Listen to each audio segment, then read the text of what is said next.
Shalom, puji Tuhan, kita kembali mengisi hidup kita dengan kebenaran-kebenaran firman Tuhan. Dan biarlah firman Tuhan menjadi dasar dari kehidupan kita, sehingga ketika goncangan, angin banjir datang menimpa hidup kerohanian kita, karena dasar kita adalah firman Tuhan, kita akan menjadi orang-orang yang tetap tidak tergoncangkan oleh apapun. Kita sudah belajar bahwa kebanggaan akan perkara-perkara lahiriah dapat merusak dan menghancurkan kondisi rohani seseorang. Gereja di Laodikia, mereka membanggakan hal-hal lahiriah, perkara-perkara jasmani justru merusak kerohanian mereka. Pemikiran-pemikiran duniawi yang menganggap dan mengukur kerohanian dari sisi kesuksesan dunia dan kenyamanan kita, itu akan sungguh-sungguh merusak dan menghancurkan kebenaran-kebenaran yang hakiki dalam hidup orang percaya. Kita harus berjaga-jaga, kita harus berhati-hati agar jangan sampai rasa aman dan kebanggaan-kebanggaan kita justru kita letakkan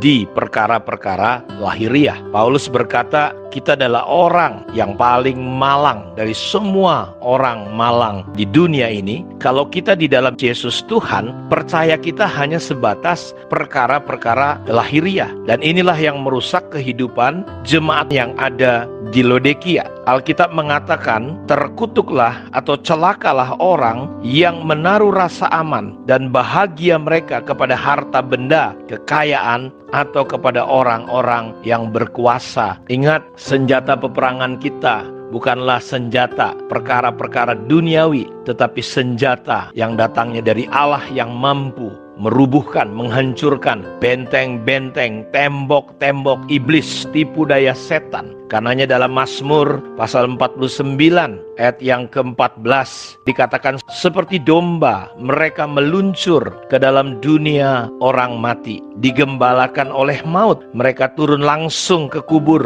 perawakan mereka hancur, dunia orang mati menjadi tempat kediaman mereka. Kalau kita memperhatikan sebelum ayat 14 ini, kenapa mereka akhirnya hancur, digembalakan oleh maut? Korah berkata begini, ayat 1 mulai, untuk pemimpin biduan dari Bani Korah, dengarlah hai bangsa-bangsa sekalian, pasanglah telinga hai semua penduduk dunia, baik yang hina maupun yang mulia, baik yang kaya maupun yang miskin bersama-sama. Mulutku akan mengucapkan hikmat, dan yang direnungkan hatiku ialah pengertian. Aku akan menyedengkan telingaku kepada amsal, akan mengutarakan peribahasaku dengan bermain kecapi. Mengapa aku takut pada hari-hari celaka, pada waktu aku dikepung oleh kejahatan pengejar-pengejarku? Perhatikan baik-baik Bapak Ibu. Mereka yang percaya akan harta bendanya dan memegahkan diri dengan banyaknya kekayaan mereka. Jadi Korah berkata, mereka yang percaya harta bendanya, berbangga memegahkan diri dengan banyaknya kekayaan mereka. Seperti gereja di Laodikia, mereka begitu memegahkan, membanggakan tentang perkara-perkara lahiriah, tentang kekayaan dunia ini. Di sini dikatakan, tidak seorang pun dapat membebaskan dirinya atau memberikan tebusan kepada Allah ganti nyawanya, karena terlalu mahal harga pembebasan nyawa dan tidak memadai untuk selama-lamanya, supaya ia tetap hidup untuk seterusnya dan tidak melihat lubang kubur. Sungguh akan dilihatnya orang-orang yang mempunyai hikmat mati, orang-orang bodoh dan dungu pun binasa bersama-sama, dan meninggalkan harta benda mereka untuk orang lain. Kubur mereka ialah rumah mereka untuk selama-lamanya, tempat kediaman mereka turun-temurun. Mereka menganggap ladang-ladang milik mereka, tetapi dengan segala kegemilangannya manusia tidak dapat bertahan. Ia boleh disamakan dengan hewan yang dibinasakan. Inilah jalannya orang-orang yang percaya kepada dirinya sendiri. Perhatikan, inilah jalannya orang-orang yang percaya kepada dirinya sendiri. Ajal orang-orang yang gemar akan perkataannya sendiri. Sela, seperti domba mereka meluncur ke dalam dunia orang mati, digembalakan oleh maut,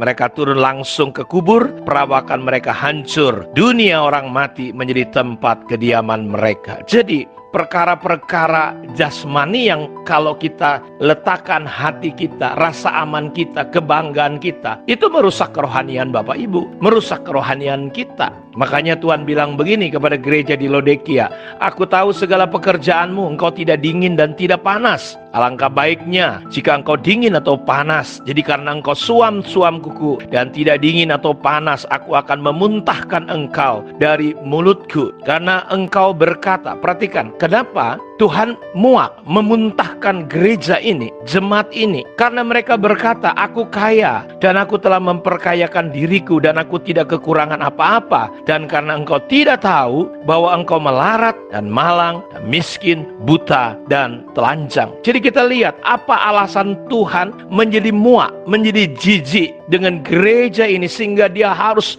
memuntahkannya. Mereka berpikir menurut pikiran mereka sendiri seperti kata Korah. Mereka berasa benar, bangga dengan diri sendiri, dengan apa yang mereka punya, kepandaian, kepintaran, kehebatan. Saudara, Tuhan pakai orang-orang bodoh yang dibuang oleh dunia ini. Dia pilih, dia tidak pakai orang-orang hebat yang nggak punya hati untuk Tuhan. Jadi ini alasan kenapa Tuhan mau memuntahkan mereka. Karena mereka berpikir mereka kaya, padahal mereka miskin. Dalam Matius 23, saudara, ada satu kelompok orang yang Tuhan benar-benar rasanya mau muntahkan mereka, yaitu orang-orang Farisi, orang-orang beragama, orang-orang yang tahu banyak tentang firman Tuhan. Saya mau bacakan untuk kita semua dari Matius 23 ayat 11. Barang siapa terbesar di antara kamu, hendaklah ia menjadi pelayanmu. Dan barang siapa meninggikan diri, ia akan direndahkan. Dan barang siapa memegahkan diri, ia akan ditinggikan. Celakalah kamu, ya sudah perhatikan, celakalah kamu, hai ahli-ahli Taurat dan orang-orang Farisi, hai kamu orang-orang munafik, karena kamu menutup pintu-pintu kerajaan sorga di depan orang, sebab kamu sendiri tidak masuk dan kamu merintangi mereka yang berusaha untuk masuk. Jadi celaka mereka ini. Mereka mengajarkan surga,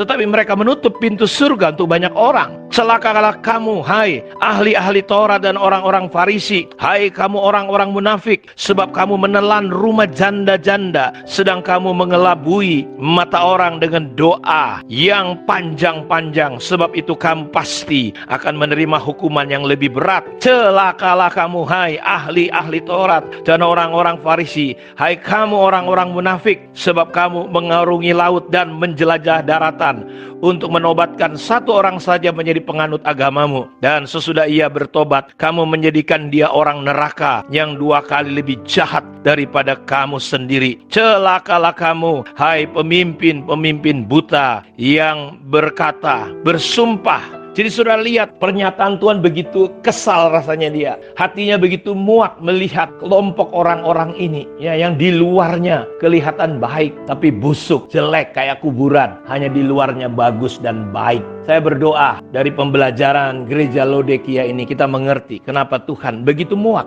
sampai dia mau memuntahkan. Karena mereka berpikir bahwa mereka kaya, tapi sebenarnya yang sebenar-benarnya di mata Tuhan mereka melarat, miskin, buta dan telanjang. Saya berdoa biar kita bisa melihat perkara-perkara yang jauh melampaui daripada perkara-perkara lahiriah. Tuhan Yesus memberkati kita semua. Shalom.